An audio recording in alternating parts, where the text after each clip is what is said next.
The Summer Games Minute, brought to you by Mass Mutual. For most professional athletes, versatility means they can play a few different positions in a single sport. For Babe Dietrichson-Zaharias, versatility means dominance across the entire spectrum of sport. In the 1932 Summer Games in Los Angeles, Zaharias won gold in the 80-meter hurdles and the javelin throw, plus she got a silver in the high jump. Running, throwing, jumping wasn't enough for Babe, so she became a competitive billiards player, then jumped into professional golf, winning 10 major championships, all the while making a few pitching appearances in Major League Baseball spring training games. Mass Mutual understands the nuances in how women want and need to manage their finances. With quality product solutions and guidance, a Mass Mutual financial professional can help you plan for both short-term and long-term money goals. Learn more and get started at massmutual.com. Ryan Reynolds here from Mint Mobile. With the price of just about everything going up during inflation, we thought we'd bring our prices down. So to help us, we brought in a reverse auctioneer, which is apparently a thing. Mint Mobile Unlimited Premium Wireless. How to get 30, 30, bit to get 30, bit to get 20, 20, 20, bit to get 20, 20, bit to get 15, 15, 15, 15, just $15 a month? Sold! Give it a try at mintmobile.com/switch. $45 up front for 3 months plus taxes and fees. Promo rate for new customers for limited time. Unlimited more than 40 gigabytes per month. Slows full terms at mintmobile.com. The Athletic.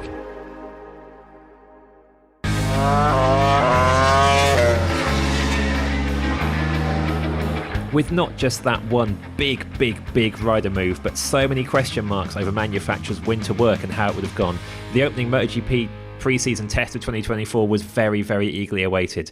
This is the Race MotoGP Podcast. I'm Matt Beer. We're racing through this before Simon Patterson jumps on a plane. He's coming to us from Kuala Lumpur Airport, having raced from rider debriefs to the airport to try and get a podcast in when all his thoughts are freshest in his head before he collapses at the end of a long few days of shakedown and testing. Val Khorounzhiy hasn't been at the test but looks equally exhausted from it. We've got plenty to get through in the next hour as we bring you everything we know about what happened in those 3 days of full field running at Sepang and the shakedown before that, and quite a few things going on off track as well. So I'm going to throw in a question to start with that we're going to leave the answer to hanging for now, but come back to a little bit later. I just want a very simple answer for now with no justification.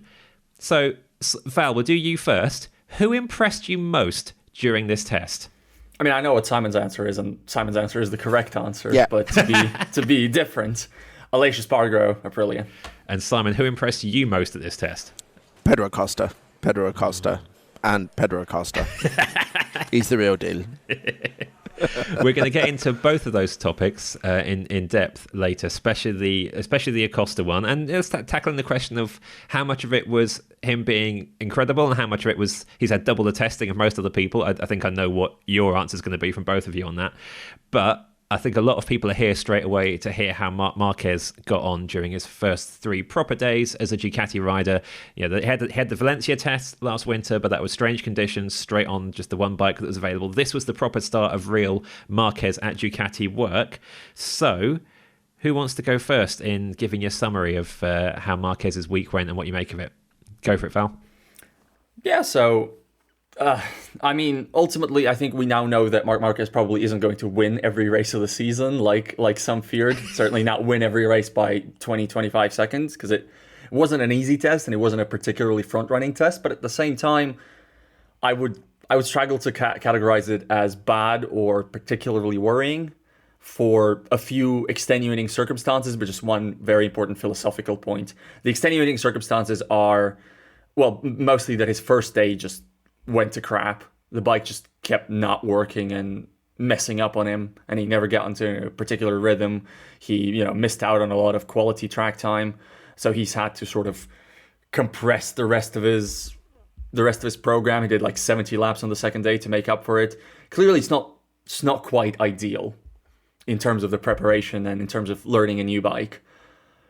And there is, I think, a continued trend where one lap will take a bit longer. So figuring out qualifying on this bike will take him a little bit longer, but in races he'll be absolutely fine. So it'll be just a question to begin with of using his trademark early aggression to make things happen. And another very important thing is he's still not riding the Ducati like he wants to. He's apparently getting into the corner quite well, but it's, making use of all of that planted grip on exit that is missing. The philosophical part of it is we've seen a lot of Marc Marquez Honda preseasons, and some of them, it was just a question of questionable Honda developments and stuff working or not working, but also he just doesn't gun it in testing normally. Marc doesn't really top testing. He can be, you can see him 14th or 15th at the end of a test and still not really be shaken up about his prospects for the season. Well, what you just said there reminded me, actually. How long has it been since we saw a good, ordinary Marc Marquez pre-season? Because obviously 2020 was the first, oh my gosh, Honda's really getting this wrong panic, and then we know how that season went. But before that, didn't we have a run where almost every winter he'd had a shoulder reconstructed? He'd, on one occasion, broken a leg pre-season from training. He's generally not had great winters. And for most of 2010s, that never mattered. He got there, lost to a Ducati in Qatar, and then won everything from spring onwards. And then it really, really did matter for the last few years. But yeah, he's not a man you can generally judge in testing, because actually he's often had completely rubbish winters. I mean, his 2013 preseason was a rookie. His 2014 preseason had a broken leg in the middle of it. His 2017 preseason had a shoulder reconstruction. So did his 18 preseason. And his 19 preseason, they messed up the aero until the final day of the final day of testing, whenever he finally got it right and won everything. So basically, the only decent preseason test he's ever had was 2015, the year that he actually lost the championship. So there was, for me, I've seen nothing over the past few days that changes my view that he's a title contender this year, because day one was absolutely plagued by mechanical problems, technical issues, which is sometimes just the nature of racing, and probably more so whenever you're inheriting a year-old bike that's already done a season and has things to break. So day one was a write-off, therefore he's been chasing the curve ever since. And I think, considering he's been behind the rest of them because of that, and he's still running at lap record pace and right in the mix, yeah, I don't think this was a bad test. I think it was a bad result if you only look at the timesheets. But in the grand scheme of things, he learned lots. He had loads of track time once they get the problem sorted in day one. And yeah, I mean, I don't think this was a bad test. We've been listening to him managing expectations for months and months and months about it, because he hates Sepang. We know that he isn't a huge fan of Qatar either, but is he going to go to the Circuit of the Americas at the third round of the championship and win it by 9 seconds? Yes, 100% he is, based on what we've seen today. And from that win, then he'll build a title contender status. Yeah, I haven't changed my view at all. It was 6/10 off over the single lap compared to new record holder and old record holder and pole record holder Pecco Bagnaia. 6/10 is a lot on the same brand of bike, but honestly, from Marc's MotoGP history, we've absolutely seen weekends where he just, he ships 6/10 in qualifying, and then suddenly in the race he's just right there again anyway, on tracks that he doesn't like, I think, in particular. So it is not concerning. It is not worrying, but there certainly are tracks where he won't be the quickest Ducati, so at least that is important to confirm, I guess. Simon, you mentioned... sorry, it might have been Val, actually. You merge into one for me quite often. Argumentative people with slightly different accents. One of you mentioned that Marquez may have to rely on his trademark aggression if he's not quite got the absolute raw pace on the Ducati. It was Val, thank you, Val, Ducati at first. Now, historically, in recent years, Marquez having to rely on his trademark aggression to make up for something has not gone well at all. But I guess this time he's got more time on his side. In the last few years at Honda, he knew that the package wasn't right. It was do or die maneuver or nothing, or trail around in 17th as he was sometimes when he was trying to make a point about what happened if he didn't take risks. This is different. He knows this bike should work. He knows he's got a bit of time to make it work in theory. How is he coming across in person, Simon? Is this quietly confident, happy Marquez? Was there any sign? Was he? I know he doesn't always give a lot away, but certainly the Gresini launch, I felt that there was an innate beaming smile coming through his eyes. Day one, he was visibly frustrated and a bit, I don't want to say rattled, but he was uncomfortable. All those mechanical issues and everything, all the track time, he sounded and looked like someone that was a bit frustrated. Then the rest of the weekend, he very quickly turned that around and was just pretty cool and pretty chill about it. Kind of standard issue Marquez good day, if that makes sense. Because like you say, he doesn't give a lot away. He tends to hold his cards quite close to his chest unless he's standing on the top step of a podium screaming at everyone. And I think, again, there's nothing about the mood and the body language apart from that opening day that makes me think that he's in any way too upset by the whole affair. Let's move on from the Marquez Ducati to the rest of Ducatis. Unsurprisingly, Ducati looked very, very fast this week. There's plenty of talk before the test, plenty of hints about the aero it might be bringing. Was the aero as startling as was hinted? And I'm excited by who seems to like and who doesn't like this aero as well, because there's quite a clear split among Ducati's leading riders about it. So the aero was in no way as startling as we thought it was going to be. They hyped up this revolutionary new looking bike, and it was just they stole a few bits of pieces from other people. If anyone was doing really visually different looking stuff with aero at this test, it was probably Aprilia, but it certainly wasn't Ducati. It looks like what they've tried to do is keep the old sort of ducting that they had on the side of the bike, but they've worked it so that it acts a little bit like Aprilia's downforce effect fairing. So it's got a much more pronounced shelf on top of the ducts now. So the concept is fairly familiar. It's something that we've seen other people do. But as you'd expect from Ducati Aero, this is probably the most refined version of the concept. It looks like we've talked in the podcast in the past about waiting for others, about how Ducati have fallen behind the others a little bit after being the ones that innovated in aero. But it now kind of looks like what they've done is let everyone else jump ahead a bit, looked at what everyone else is doing, and then cherry pick the best of it and refine it into something really, really good. And that's evidenced by the lap times. They were considerably faster than everyone else with the new bike. The initial feedback on it was that it was liked very much by Enea Bastianini and by Pecco Bagnaia, and not liked very much by Jorge Martin, because what everyone's trying to do with aero now is make the bike more stable and more planted to the ground on corner entry, on braking. And those two guys, Bastianini and Bagnaia, are big, heavy brakers. So they wanted to make the bike even more stable whenever they were slowing down so they could use their riding style. Martin carries more corner speed. He wasn't as happy because it makes the bike heavier through the corners. On the final day of the test, that changed a little bit, and it seems like Martin has found something that's more comfortable with it, that he's figured it out a bit, which is a good change, because at the end of the second day, he was talking about how, maybe we're going to have to race the 2023 Aero this year because this new one just isn't working for me. Ducati will want all of them in the same package because it's got big development gains. If everyone's feeding data from the same bike into the same pot, they've been in a position where that's not the case before and they weren't happy about it, so it makes sense that they want it.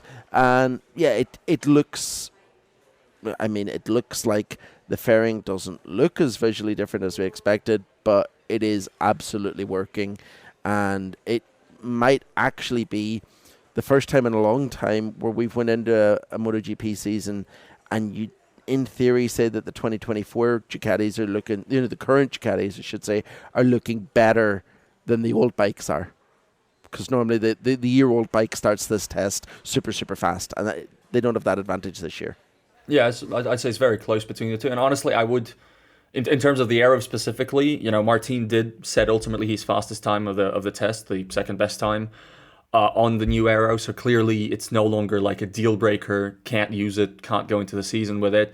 I still wouldn't be surprised if with the more familiar aero setup he'd maybe match Pecco Bagnaia's lap record or something like that, because you'd normally expect, it sounds ridiculous, but there's a tenth and a half between them, and that's kind of a lot given how good Jorge Martin is over a single lap. But I think he's fine, and I think in any Ducati configuration, there's just no problem. He's going to be fast this season. There's no question about it. But the direction is interesting. And I think what is most interesting, and I think we'll get into it just about now, is its impact not on Bagnaia, not on Martin, but the other Ducati rider, the beast in the room, if you will. Well, I'm going to park the beast for a second because I want to get into the Martin thing a little bit more. Okay. Because you say Martin can handle any configuration, and based on last year, you're right. But the year before that, Martin has to stick with the new Ducati engine at Pramac when the works riders go back to the old one and prefer it. Martin has a really messy 2022 season that makes a few of us, me most vocally on this podcast at the time, think this guy wasn't always cracked up to be. He's crashing out the lead of every race. It wasn't a comfortable year for him. He's now he's got the massive confidence boost of everything he achieved last season. He's also still Jorge Martin, someone whose emotions come through on the track a little bit. He's also fighting to demand a Ducati factory seat for next year or head off somewhere else. This question of what spec he's got and the fact that the new spec might not suit him, and it sounded earlier in the week certainly like he might be keen to go into 2024 with the 2023 aero still. This to me seems like the possibility of Martin either being forced to do something he doesn't want to at a time when he's got a few doubts about his Ducati future anyway, or just going renegade and sticking with the package that Ducati prefer he probably didn't. It's definitely, it's a thought that I think has definitely occurred. I would say that as much as this new aero seems to work particularly for Bagnaia and Bastianini, I don't think it's like a Bagnaia or Bastianini request. I don't think anybody makes requests for Gigi Dall'Igna and then Gigi Dall'Igna works to tailor stuff to specific riders. I think he just does the fastest version, and this is what he sees as the fastest version. And this version did a remarkable Sepang lap time in Pecco Bagnaia's hands. So, and it has done also a remarkable lap time in Martin's hands. I think, yes, you're right about the 2022 engine situation, but we have to remember that, first of all, Martin has gained a lot of experience since, and he did get fast on it. And it wasn't the same engine being used by, Pecco Bagnaia and his factory teammate then Jack Miller. It was a different spec that everybody had a lot of issues with. And Martin did figure something out with it, even though he didn't like it towards the end of the season. I know what you mean in terms of the results conversion, and that's important, obviously. That's the name of the game. The only thing I was trying to say is he'll be fast. The lap times will, the eyeballs will pop out. It's happening. It's just a question of how many points that translates into. But the only thing I want to say is he will be fast enough to win this title. That's, Yeah. It's just, I think it just has an impact on how many ripples we have along the way. And, I quite often this podcast, I mention how much I like ripples because they're good for website traffic, podcast listenership, all of that sort of thing. So I just shamelessly wanting the drama, really. You are now allowed to talk about Enea Bastianini, but partly because he will also be a source of drama. If he is right back on Bagnaia's pace, then are we about to get what we should have had last year in terms of someone very quick landing on Pecco Bagnaia's turf in the factory team? Before we go into this, I want to make an important caveat, and I think this is very important. Everybody who looks at Enea Bastianini's past record on any Ducati bike on Sepang will see that he gets Sepang. He's just very good there. So this has to be confirmed at other tracks. Before we go into calling him a definite surefire title contender for this season, we have to see it at other tracks, and maybe not even Qatar, because he's also good at Qatar, kind of, so I don't know. But yeah, I still have that question mark looming over. That said, he's been happy all test. He's been at the sharp end all test. Both he and Ducati are saying the bike suits him much better, that he's much happier, that he's ready to go into the title fight. And it's already a much smoother preseason than he had last year. So it's clearly not nothing. I think the signs are really good. It's just, again, it's that Sepang caveat that bothers me a little bit. You know we love talking stats here at The Athletic. Here's one that's super simple to remember. Discover automatically doubles the cash back you've earned on your credit card at the end of your first year with Cash Back Match. That means with Discover, you could turn $150 cash back to $300. That's right, you could put it towards some memorabilia you've had your eye on or treat yourself to a premium sports network. You earn and Discover doubles. See terms at discover.com/creditcard. We'll get back to the pod in a moment, but first of all, let me tell you about Grammarly. Email, Google Docs, Slack, you write across multiple platforms and places during your workday, so delivering consistent, high-quality communication everywhere is key. Grammarly is an AI writing partner that helps you get work done faster with high-quality writing for better projects, proposals, presentations, and more. Best of all, Grammarly works where you work, so you can get more done no matter what tools you use. As a journalist and podcast host, I'm constantly writing and rewriting copy and drawing up scripts. It's part of the job, and Grammarly helps make it faster. It's got some really cool features like tone suggestions to help you strike the right balance between direct and friendly in work emails. Plus, Grammarly has a ton of other great features like advanced spelling, grammar, punctuation, and conciseness suggestions to ensure your writing is professional, mistake-free, and clear. Get AI writing support that works where you work. Sign up and download for free at grammarly.com/podcast. That's GRAMMARLY.com/podcast. Easier said, done.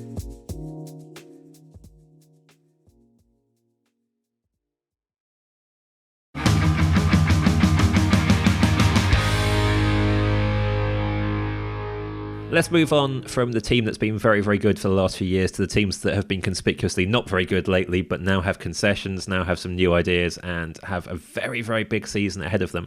Yamaha and Honda. We'll start with Yamaha because, we've been hyping Yamaha on the site and on the podcast as the one that feels like it's on the cusp of getting back to respectability. It had less work to do than Honda. It seemed like it had a better idea of what its core problems were. It's got an amazingly good rider lineup in Fabio Quartararo and Alex Rins. How was Yamaha's test, Simon? So I'm very quickly going to talk about Yamaha's test because the most important and interesting thing about Yamaha at the test didn't happen on track. It had nothing to do with the bike. So let's cover off the bike first and say that they've brought a new bike. It has all of the things it seems that Fabio Quartararo wanted and asked for, and it has not made him happier, but it has made him more hopeful. There's a lot of work still to be done with the bike, but they are leveraging heavily on the fact that because they've got concessions, because they can do all that work for the next few races and into the year, that this is finally the base that they wanted to be able to go fast again. He talked at length at the end of the first day about how the thing that they needed for the next test wasn't new parts, it was new ideas. And what he means is that it's the engine is working, but they still need to figure out how to make the electronics control the engine properly. So they need to go away now, think about electronic strategies, think about software development, think about things to bring to Qatar that are all lines of code and a microchip, not brand new swinging arms and a hugely redesigned engine. Because the guts of what they needed finally sounds like they've got. Yeah, it's going to be really interesting to see how they react in time for Qatar. And then it's going to be really interesting to see how they react over the initial few rounds of the season as they leverage all that extra track time that they get with concessions and the ability to actually bring new things and new parts through the year. But, like I said at the beginning, the most important thing from this test regarding Yamaha was all off-track stuff. Because they finally, I think, done enough work to convince Quartararo that he should stay, that his future is with Yamaha, because they've basically done something that no Japanese factory has ever done before in my time in MotoGP, and they've hired a load of Europeans and appointed them to be on the same level as Japanese engineering staff, which doesn't happen. They will allow, Japanese factories in MotoGP will allow Europeans to run their race team, but they do not let them build their bikes. And with the addition of former Ducati vehicle performance engineer, Max Bartolini, he will now be joint command of the entire M1 project alongside Matsuda-san, the Japanese engineer that previously headed it. Their head of aerodynamics is now another Ducati signing from Italy. Former F1 Toyota and Ferrari engine development boss Luca Marmarini's consultancy company is playing a huge role in developing their engines. This is a big change. This is a really, really big change. My Japanese journalist colleague Akira Nishimura did an interview with their big Japanese project boss at the test, and essentially what he told him was that they're not trying to build a Japanese team. They're not trying to build a European team. They're trying to now merge the best of both worlds into a successful package that works.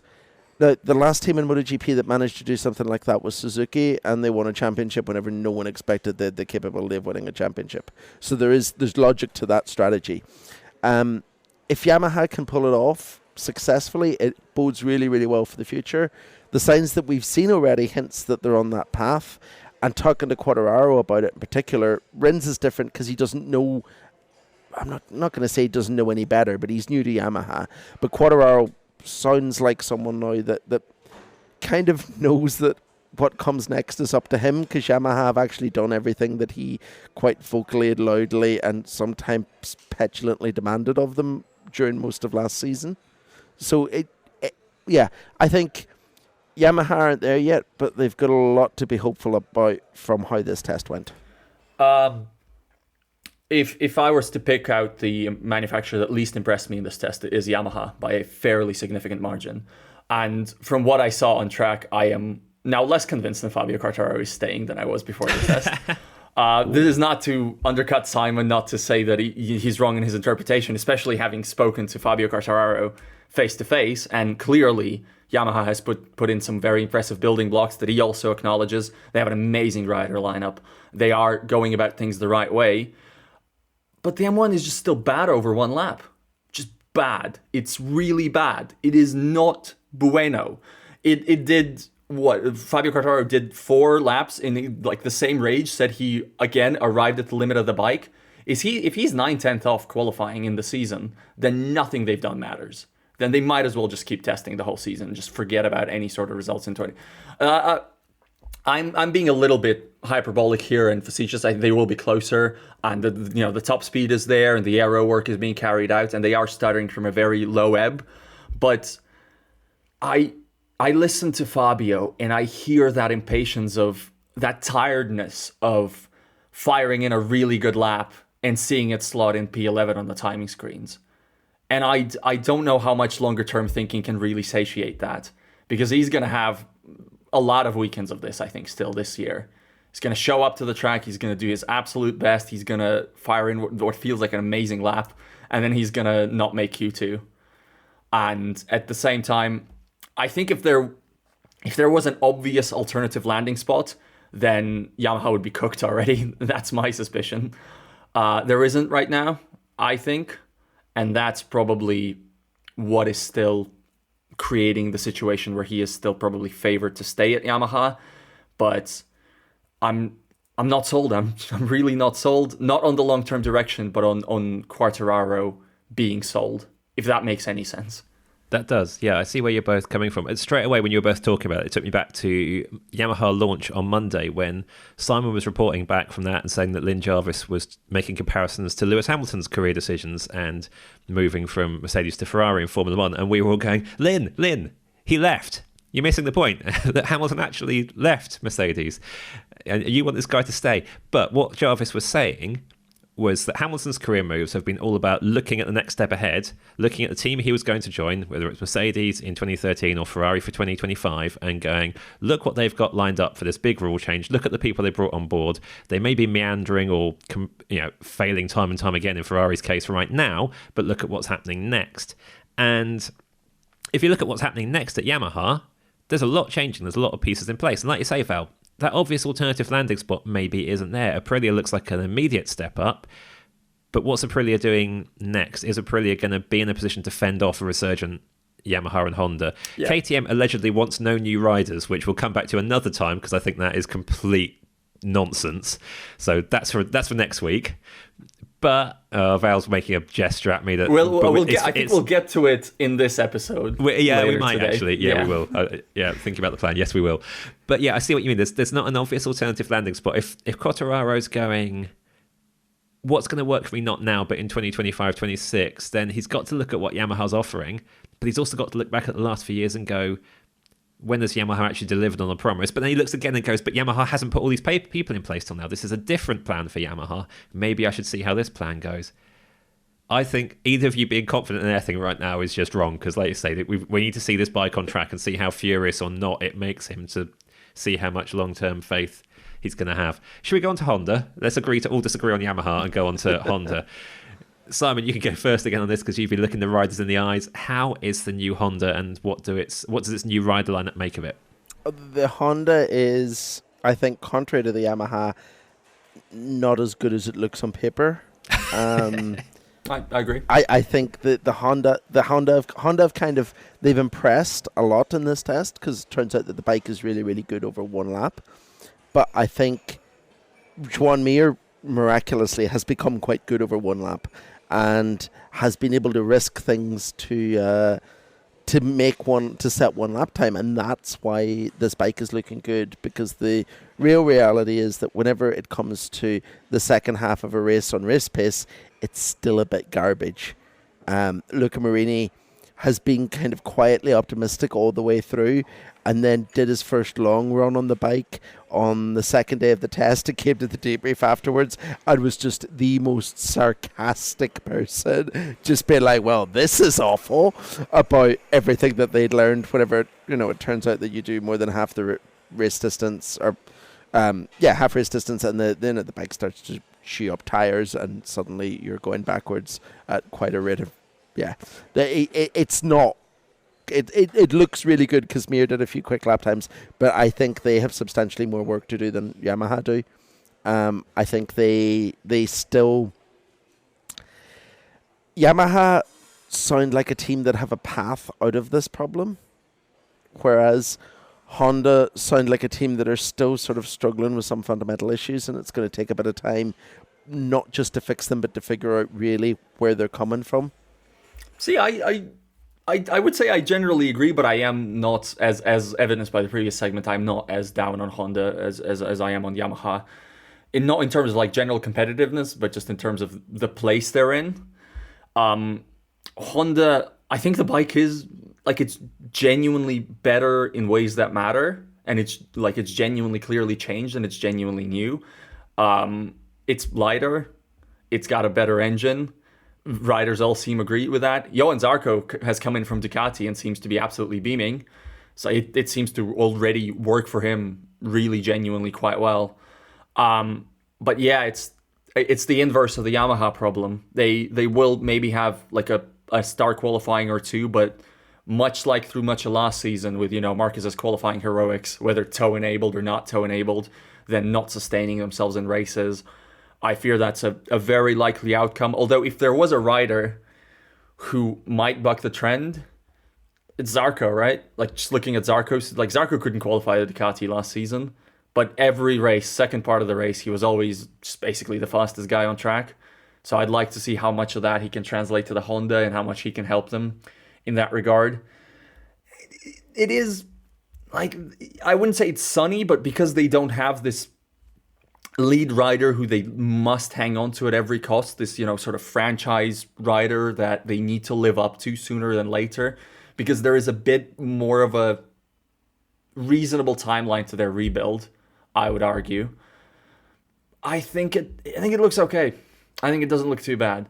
And I was really impressed by Joan Mir's lap time, the one-off lap time he did. And it could have been even better, apparently, but he crashed setting up the second run. So we'll see. But yeah, again, with Yamaha, it's like you can find positives if you want to. You can also find things to be worried about or not so impressed about or reserved about. And just Simon and I have approached those two manufacturers from different sides, I guess. But they are, in a way, inverse in performance. So, yeah. Yeah, and I think you're right, Val, that they're inverse in performance and in terms of expectation as well. Like, I was trying to think, what has Repsol Honda got left to lose now? All that luster it being the MotoGP brand, that's gone. It's struggled for too many years. It's lost Marc Marquez. It's got a world champion rider, but it's got a sort of solid rider lineup. No one expects it to win a race this year. The only way is up. If it takes 2 years to rebuild from here, fine, really. And yeah, so some encouragement. If that bike can get a couple of poles, if that bike can put Mir on MotoGP pole, that'd be ludicrous and amusing given his career so far. But if it can just show some pace, and if it fades in the race, whatever, let's just be nice to see Honda just going upwards, not dramatically downwards this year. That'll do for now. I don't think he can put Mir on pole. I don't think that's happening. Not because like Jean Mir on pole is impossible or anything, just because like I don't think it's in a place to do that yet. And also because, again, its finest moments came with grip super high. Fair. And I think when we show up to some low grip places and its grip deficiency gets tested again, there's going to be some annoyed faces across the lineup, except for Johan Zarco, I guess, he's so happy along for the ride. Congratulations, Johan. Got the win, getting a good paycheck, getting some good work to do, feeling like part of the team. They're integrating LCR a lot more, it seems, which is important and smart. Yeah.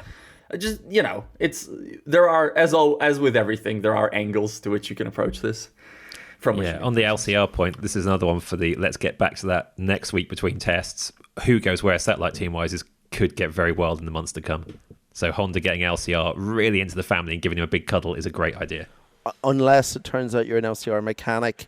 Some of whom I've heard are not very happy about suddenly discovering that they're doing almost a factory-esque amount of testing with concession status the next few rounds. I think LCR didn't quite expect to be given factory status, and there's a few people going to be away from home a bit more than expected. Yeesh. Ryan Reynolds here from Mint Mobile.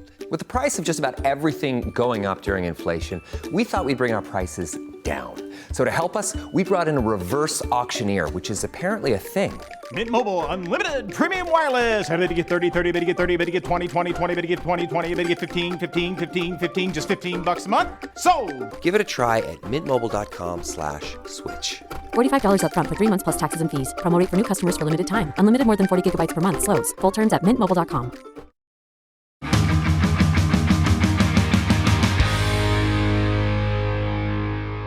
Okay, so at the start of the episode, I got these two to pick their standout from the test, which was basically a way of going, let's not talk about Marquez in the very first second of the podcast. Let's just flag out some other people before we get into that. Simon very emphatically picked Pedro Acosta. So Simon, the floor is yours. You are more convinced than ever about Acosta in MotoGP and the potential for what could happen here. Let's talk through his week, or his fortnight, because he has been here a little bit longer. Yeah. So he turned up for the shakedown as a rookie because he's allowed to. And I think a few people, including very briefly Val, kind of dismissed his lap times a little bit at the start of the test because he did 3 more days on track, which is fair. That's not unreasonable at all. However, this is his 3rd ever visit to Sepang, because his Moto3 year, we didn't come to Sepang because of COVID. So he's only raced at Sepang twice, and then he turned up for this test. And guess what? He's like the fastest person in the world. He just looked so quick. He very nearly ended the test fastest KTM. And whenever you're speaking to him afterwards, he's talking like someone that has been on a MotoGP bike for like years. It's wild. You're listening to this kid, and he still looks like a kid and acts like one a bit because he's young and dumb. It's great. But then he's complaining about, I did my fastest lap and I was 0.1 or 0.2 under the lap record. And he's saying, but I messed up turn 5 and I messed up turn 12. We lost a couple of tenths there. I could have been faster. He nearly did a 56 today.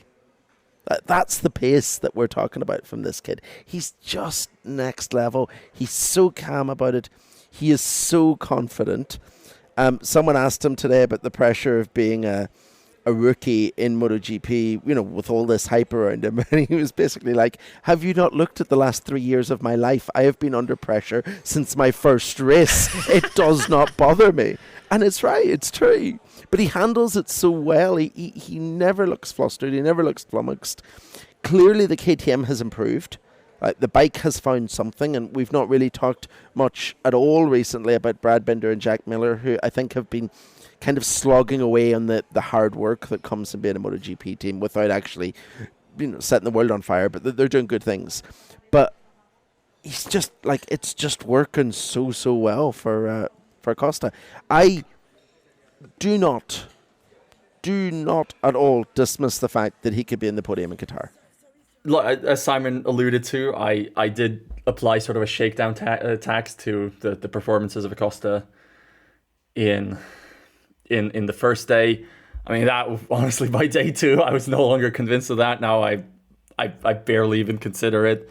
Did probably help a little bit, but it's a ridiculous lap time. It's a ridiculous lap time. It's a ridiculous performance, to the point where I'm getting Vietnam flashbacks already to that previous bit on a previous pod, when I think Matt asked the question, how many races is Acosta going to win this season or whatever? And I was very confident, like, none. Y'all are wrong. No chance. I'm going to win. I'm scared. I'm not having a good time in that regard. He looks amazing. He looks incredible. He is so fast, so quickly. You can't account for that with the extra days at Sepang. They helped, but there's just no way. He's not only fast over a single lap, he's awesome in sprint simulations already. I mean, I'm just toast. I don't know why I said what I said. I need to go into hiding. Val, I've never ever asked for consistency of opinions on this podcast, and I'm not going to start now. That's not what we're here for. Facts and situations change. The important thing is to have the opinions. That said, though, yeah, okay, he looks amazing. It's really exciting having him here. Last year, we talk about him as the next Marquez. Marquez walked straight onto a Repsol Honda when Repsol Hondas were very good. He is on the Tech 3 gas. That is an improving bike, but 8 Ducatis on the grid, etc., etc. We've made our bets about winning or not winning, but now we've seen the test. What is a realistic expectation for what Acosta can do this season? What would be a disappointment if he didn't achieve it now? Maybe is the way to look at it. Val, you can go first with this one as you've got a previous prediction you now want to roll back on. No, to be fair, I still don't think he wins the race, but I'm a lot less comfortable about that now than I was before. I think that honestly, like the overall result in terms of the mass of the grid doesn't matter. It's all about where he runs compared to Brad Binder, all about where he qualifies compared to Brad Binder, where he races compared to Brad Binder. If he's already bothering Binder very early, then I think KTM and everybody else knows what they need to know about Pedro Acosta. And let's roll this back to the mention we just had about your point that KTM isn't interested in reinforcing its lineup from the outside. If Pedro Acosta is this, if this is a realistic indicator of what Pedro Acosta is, KTM never has to worry about its works lineup again. It does not need Marc Marquez. It does not need to think. It just extends him and it promotes him to the factory team, and there he sits with Brad Binder for the next 2 years, and everything is fine. And I think, looking back at that comment from Pit Byver when I asked him about it, and that was the answer they were giving, and it surprised me then. I think this is what they know. I think this is the guy they are thinking about. I think, to answer your actual question and not just go into a random polemic, I think it's just all about how he compares to Brad Binder, and if he's kind of close for the most part of the season, that's already awesome. Simon, what is your Acosta prediction now? / what would you be disappointed if he didn't achieve now? I'm going to be disappointed if he doesn't want to race this year. And that's not hyperbole. That is genuine. Like, that's the level we're looking at from this kid. I think we thought we had the next Marc Marquez, and I'm actually more convinced than that than I have been for quite some time. So from the next Marquez to someone who's never been predicted as the next Marquez, but as you know, we've given him a lot of love for good reasons over the last few years on this podcast. Val, remind the listeners of who your standout of the test was and make your case. I mean, it's Acosta, but yes. Your other standout is Acosta. Your non-Acosta standout. I am super impressed with Aleix Espargaro, and I'm a lot more impressed with Aleix Espargaro than I am with the Aprilia, which seems to have brought a lot and is continuing its work as like MotoGP's great innovator on a bunch of areas, most notably aero. In this test, most notably the rear unit modifications they've brought that are very striking to look at without being the boxes and the wings and stuff. But it's working for Aleix, and it does not, like, the new bike. I don't know if it's aero specifically. It might be also other details, but the new bike is working for Aleix, and it does not seem to be working for the other guys right now. But the extent to which it's working for Aleix, for me, is genuinely a little bit mind-boggling. The guy is not getting younger. He has two really difficult teammates on 2024 spec Aprilias. Maverick Vinales should top every test, and he was not close at all to topping this one. But Aleix Espargaro was the only rider to disrupt the Ducati hegemony ahead. If not for Aleix Espargaro's lap, it would be a Ducati 1, 2, 3, 4, 5, 6. Aleix Espargaro was 4/10 off Bagnaia at a track where Aprilia being 4/10 off Ducati is absolutely fine, and in fact probably even is quite good. Ducati's ahead, and Ducati is going to remain more versatile, and it has more of a fleet, but it's just the time is not catching up to Aleix. It's breaking my brain. It's not happening. He's refusing to give up his position as the lead Aprilia guy. They've brought this new, very different aero that, gives him more stability, but also creates more weight in the bike, so it's less nimble, it's less agile, but he can push more corner speed out of it. And he's mega on it right away. He's had a really good test. He continues to defy his early career projections, he continues to refuse to stop being the captain of Aprilia. I think that's awesome. I'm just like, hats off to you, buddy. Rock on. Don't even think about retiring yet. You've still got it. Very much. The other person who you both kind of wondered about giving a shout to, and there's been plenty of chat about this week, is pod favourite Fabio Di Giannantonio. Now, I can't get my head around him being a VR46 rider at all. That is just, every time I say it, I wait for one of you to correct me and say, no, he didn't actually do that. He's at Avintia or something. It just doesn't. VR46 and Digi just doesn't work for me still. He's had a deceptively good week by the look of things. Yeah. Just a hat tip to our counterpart from Crash, Peter McLaren, and also to MotoGP.com, who both tallied up all the sprint race simulations. Obviously, there's a huge difference on the age of tires and use. There's a huge difference in the time of track. But Digi had the fastest sprint race simulation. He's new to VR46, and he's basically picking up where he left off with Gresini. Looks great. Looks like he's here to stay. And obviously, it helps that he's not, he's on a bike that's all ready and waiting for him. That's a hand-me-down. He doesn't have to do any of the development, any of the stuff like that. But again, his MotoGP career looked over 12 months ago, or 8 months ago, 7 months ago. Over. Done. Impossible to continue. Now, if you told me he wins Qatar, I can believe it. Genuinely. So, it's cool. It's cool. Yeah, I don't see anything to make me disagree with that. I think that he's kind of hit that Enea Bastianini, Marco Bezzecchi sweet spot of year-old bike, fairly comfortable. Really, really excellent crew chief. We know that he's lost a really excellent crew chief from Frankie Carcetti, but he's went to VR46. He's inherited David Munoz, who was Valentino Rossi's last crew chief, a guy that really knows what he's doing. And they've just picked up where they left off, and it looks fairly complete. I don't think it's going to last beyond the initial few races of the season. You know what I mean? He's going to be fast all year, don't get me wrong. He's not going to be struggling to get into Q2, but I think he's got a really strong opportunity in these first few races, and especially at Qatar, to add more, frankly, rather unbelievable wins to his career. There are a few other big themes of this test that we're not going to get into this week because Simon does need to jump on a plane very shortly. But to kind of put them on the to-do list for next week's podcast, the news broke just as the final day of testing was starting that Davide Brivio was coming back to MotoGP. We knew that was coming, but with Trackhouse, which seemed to have a different team boss last week, was quite the curveball. Simon, do you want to give us a very quick reaction to that? I have kind of mixed feelings about it. Obviously, any team is going to jump at having Davide Brivio in their squad, 100%. The guy is, you know what I mean, he is Mr. MotoGP team boss. So incredibly talented, knows how to build a fantastic team, did great work at Yamaha, did wonders at Suzuki, was a huge loss to the paddock when he went to F1. Delighted he's back, super, super strong.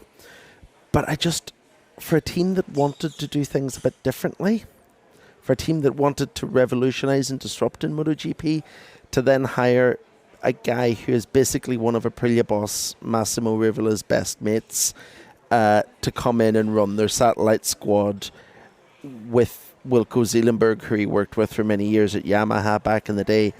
It feels a little bit like they've sold out. Ooh. And are doing something to chase really quick results.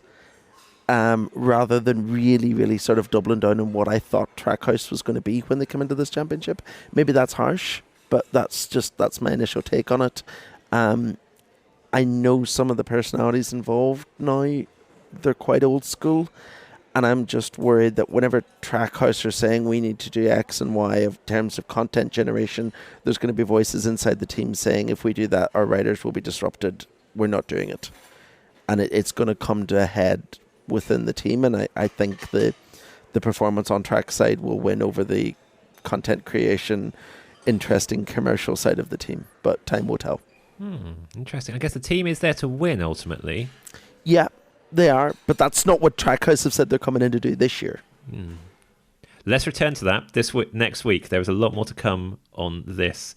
The other one I want to get into next week is aero. I was kind of like, oh, I can live with this aero, at least it's experimental and interesting. And then they stuck a F1-style aero rake on the back of Miguel Oliveira's bike this week, and I lost all interest in the concept. So we won't even argue about aero. Next week, we will all agree that aero is bad, and we talk about what to do about it. We also need to express a bit of concern about Augusto Fernandez, because the flip side of Acosta looking so good is that last year's very quietly impressive rookie it looks like he's really on the ropes before this year has even begun. But we'll get into all of that next week and look ahead to the second, just 2-day long Qatar test. Thank you for your company. Thank you, Simon, for squeezing this one in at the airport. Apologies to the person who tried to pick a fight with Simon over recording a podcast in the airport lounge. Producer Johnny, we will edit that bit out, but shame. It was Leave it in. If the audio picked up both sides of the argument, maybe. But no, we'll keep that for an outtakes episode in the future. But yeah, thank you for your dedication, Simon. Apologies to other people in this airport lounge. We'll be back in your ears next week to look ahead to the final test and talk about everything we ran out of time to talk about in this episode of the Race MotoGP podcast.